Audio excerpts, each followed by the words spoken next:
Welcome to Baseball Biz. We're glad you're able to join us here today. We've got a very special guest, Mr. Phil Terrano.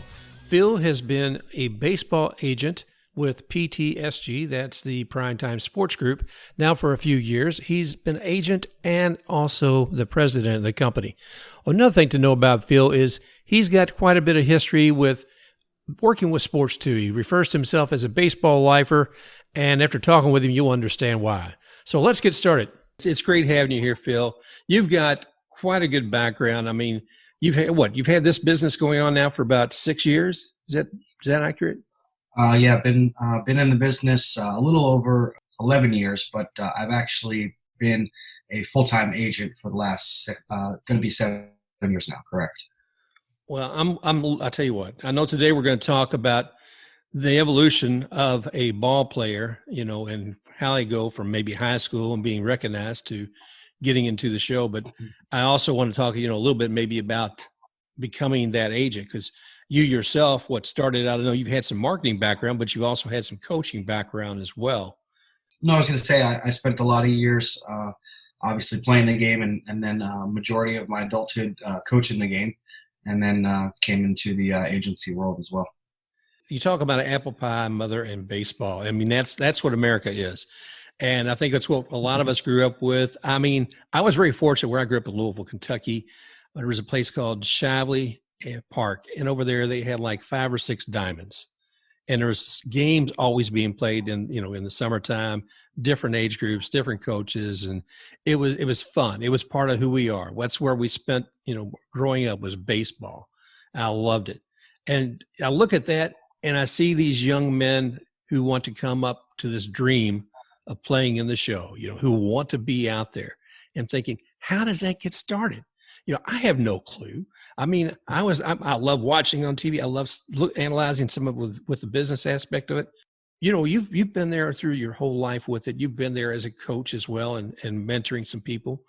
Kind of give me, if you will, where that starts with. Who do they see? When are they first recognized? So if you're got a student, say at your high school, and you're a coach there, and this kid's outstanding, what happens? Well, first off, it starts with a drive. It starts with a drive and a passion for the love of the game. It takes a lot of determination. It takes a lot of effort and passion to kind of mold yourself into a good prospect. Okay. And what I mean by that passion is, while other guys are playing video games, these guys are out there on the field, and they're grinding. They're taking their fungos. They're doing their bullpens. They're running. They're at the gym. They're doing all the necessary things that it's going to take to make it to the next level, i.e. either college or pros. We have some of the best colleges in the country right here in South Florida, where I'm based out of, that look for specific prospects like that are taking the extra initiative. They're at the field every day. They're at the gym. They're getting bigger, faster, and stronger, and they're doing all the things necessary to become a collegiate league athlete, and then hopefully work their way into the pros. So it starts with a determination and a passion. And once you get to that, and you really can dedicate your life to this game on a 7-day-a-week basis, 365 days out of the year, and I even say 367, because there's always an extra time that you got to be out there, probably more than somebody else that's not looking to take your job. So, we're trying to guide those guys to understand what it takes to be a pro athlete or collegiate level athlete. Just the determination and hard work. Looking at that, then the passion, the enthusiasm, and all that, and this player who evolves up. How do they get recognized? Who are the people that come in and do that? If they're out there in some small little town playing, and there's really no way that it's being communicated out in the large media, how does that come to the attention of certain people, and what's that path? Well, I always like to say the scouts will always find talent. They find those field of dreams somehow. And the field of dreams are guys, in a little town in Iowa, or a little town in Illinois, or wherever it may be. Scouts are going to find talent. It's very important. Scouts are huge to this game. As much as the game has evolved into an analytic-driven basis, their scouts are still needed. Scouts are still needed to see what kind of player they are on and off the field, in the dugout, how their work ethic is off the field, how much they're going to the gym, get that personalization with them, talking to them more than a computer can do. And I know we're in the analytic. I'm not 100% anti-analytics. I believe it's an important part of our game for sure. But I also believe that scouts are very important to our game as well. Yeah. So many scouts, unfortunately, have been laid off, but due to a lot of these circumstances that we're in currently right now. But the game has evolved, and it's evolved into this computer-driven, analytic-driven partake in the game, and organizations are understanding that. But there's still scouts are needed to find those areas where aren't really as popular. Florida, everybody knows Florida, everybody knows Georgia, everybody knows Texas, California area.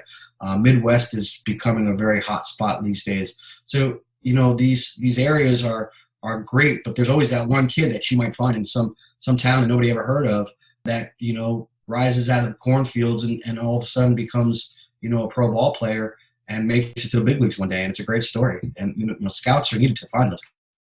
So what you're saying with, as far as like the scouts, they make a major impact on that. They're the ones who can do a lot of that discovery.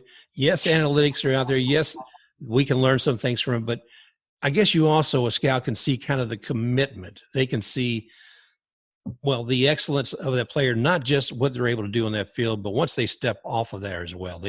Are they able to communicate with those players, or is it just they are able to eyeball from afar?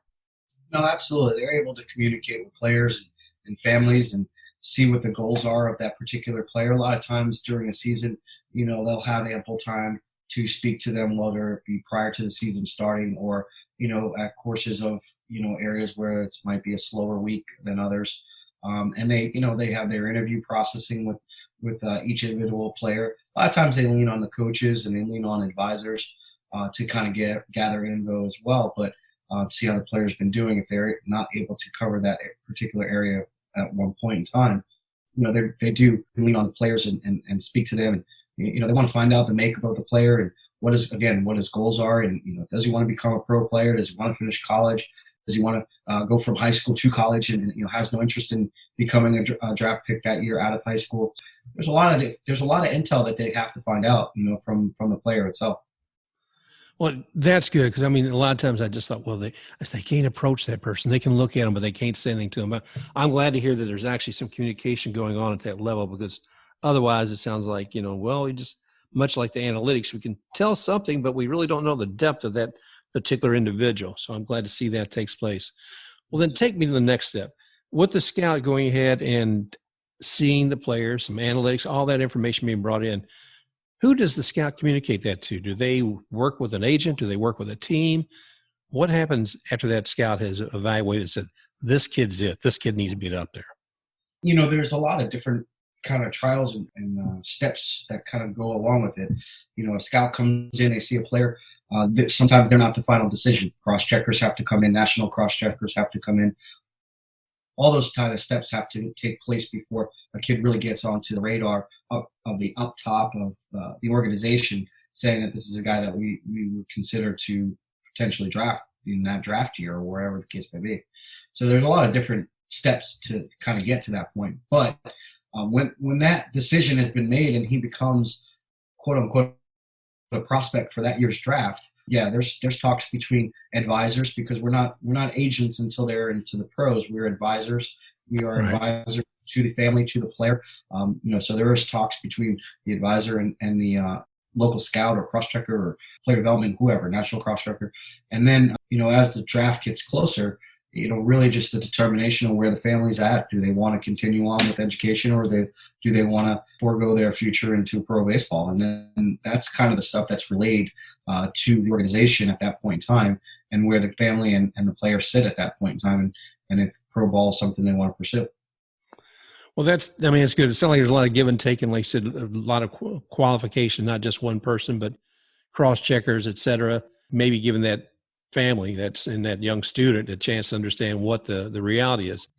I know, coming from Kentucky, also a basketball fan, needless to say, between U of L and UK, but it was always interesting, and in recent years, seeing like Kentucky, where Coach Calipari, he's able to take a freshman and says, come play with me for a year or two, and you're going to go to the pros.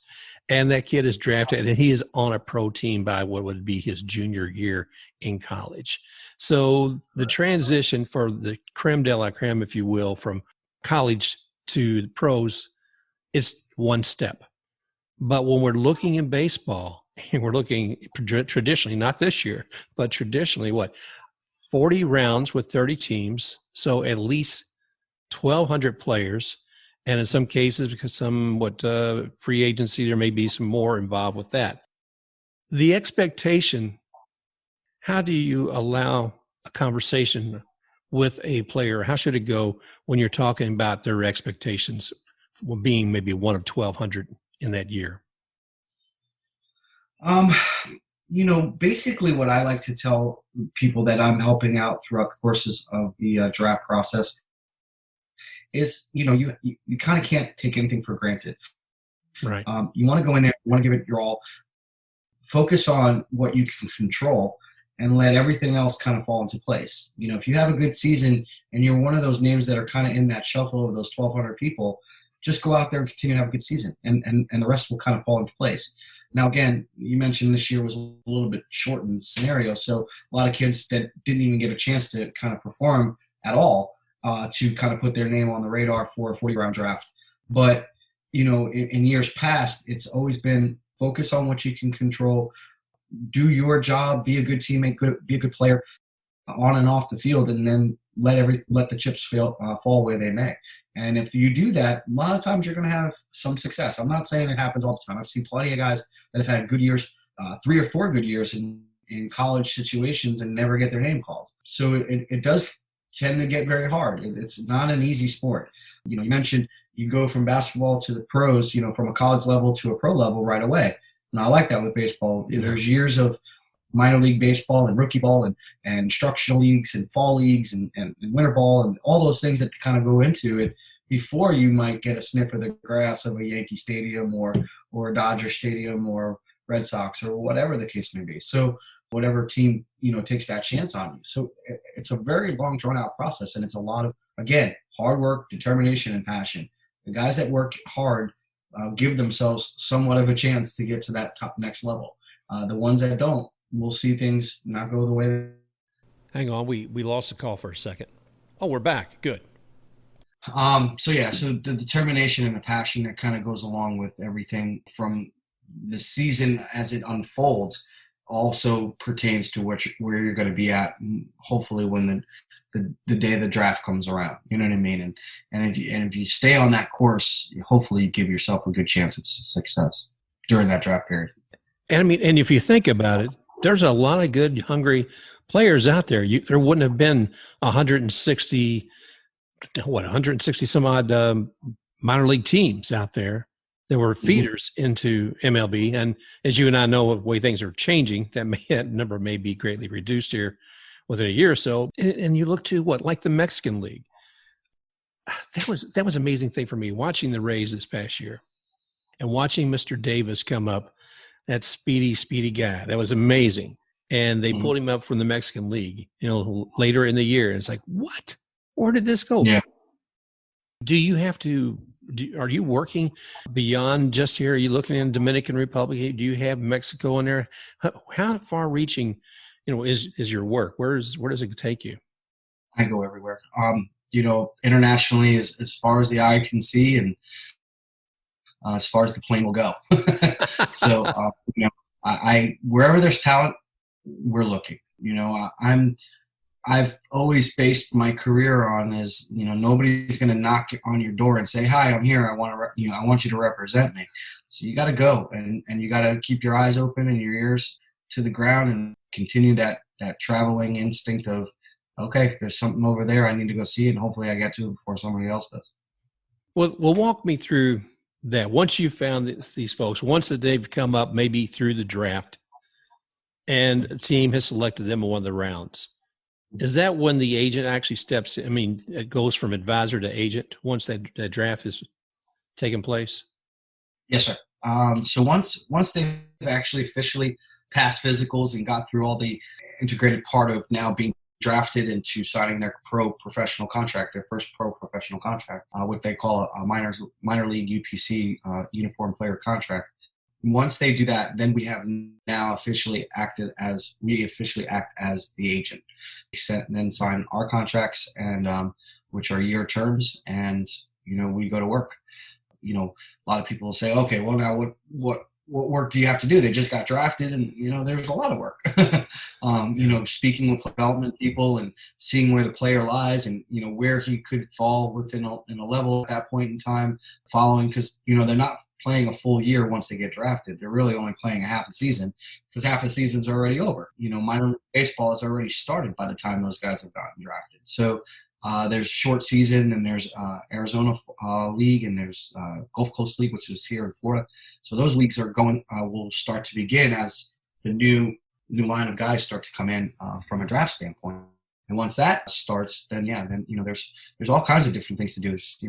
Learning, getting these guys situated into a clubhouse, getting their gear and their tools that they need to be successful on the field.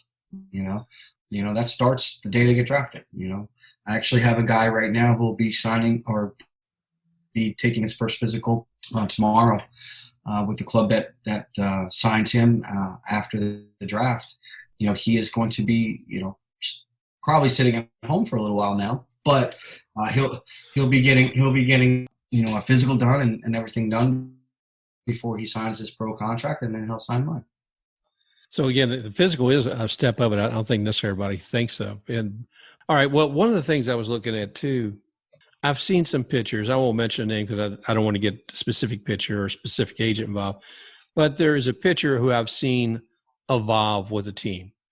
And I'm thinking, okay, this guy's in the minors and they're doing taxi service with him. They bring him up, they bring him down, bring him up, bring him down. He's to become into the majors for that 6 years before he becomes a free agent. How are they able to actually, what is the measure? Because they have to work X number of days before they can get up there. That's one question. The other is that if they are a talent, a guy who may be not today in the 5-man rotation of a major league team, but he could be a reliever sometimes, or maybe he could be number 8 of, when you're looking at somebody who actually have a rotation. So short term, a lot of times I see where a pitcher or another player has been given a signing bonus. And I guess that's to get them through the days in the minor leagues when they're making virtually, very minimal, almost nothing. How does it work? I mean, so you've got that player. What is that just something where you sit down once you already have the player agreeing with you, then you sit down across the table from the team and say, hey, we know this guy's got talent. We know you're not going to put him live first year. Well, how does it go? Well, the way the draft is set up now, it's pretty much a slotted situation. So guys are getting slotted bonuses depending on the round that they get selected.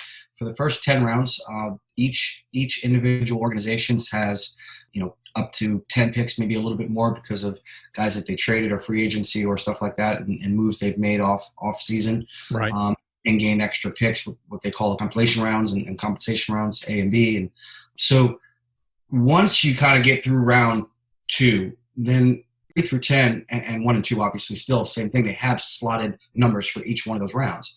And then, of course, 3 through 10, same thing. Every organization's getting their pick in that round. They have a certain amount of money that they're allowed to give to a particular player, whether it be high school or college.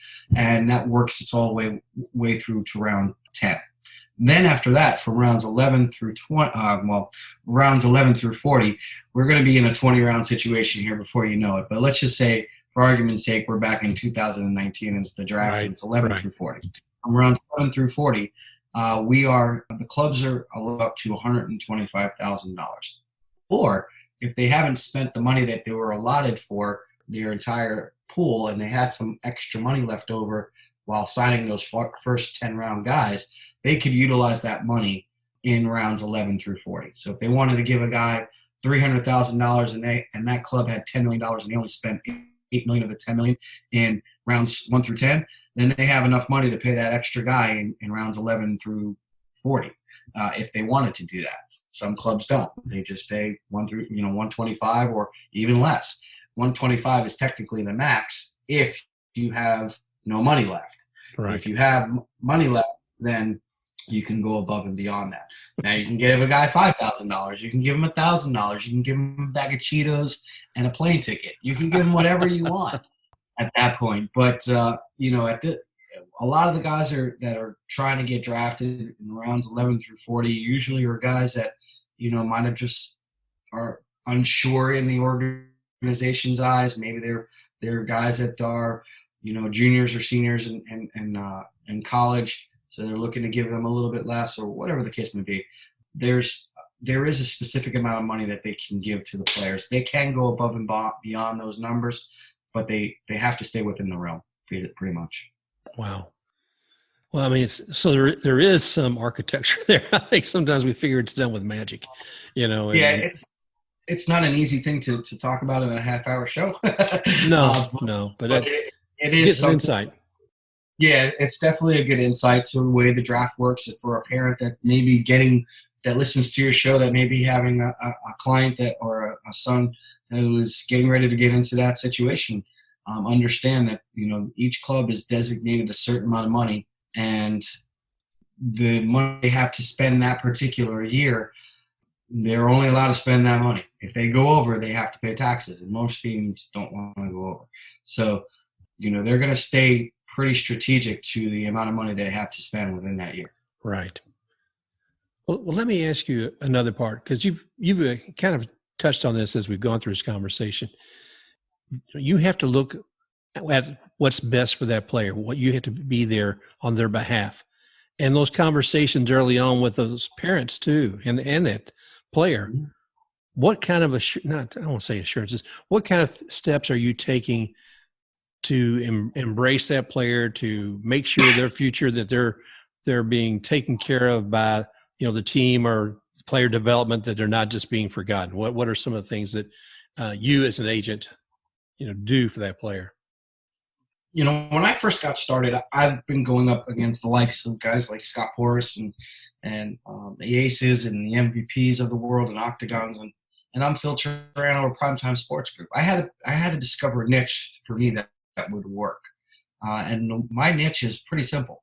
My niche is I care about my clients. I treat them as family members, and everybody gets the same exact attention that they're expecting, and I kind of emphasize that to the families. I know it's a cliche.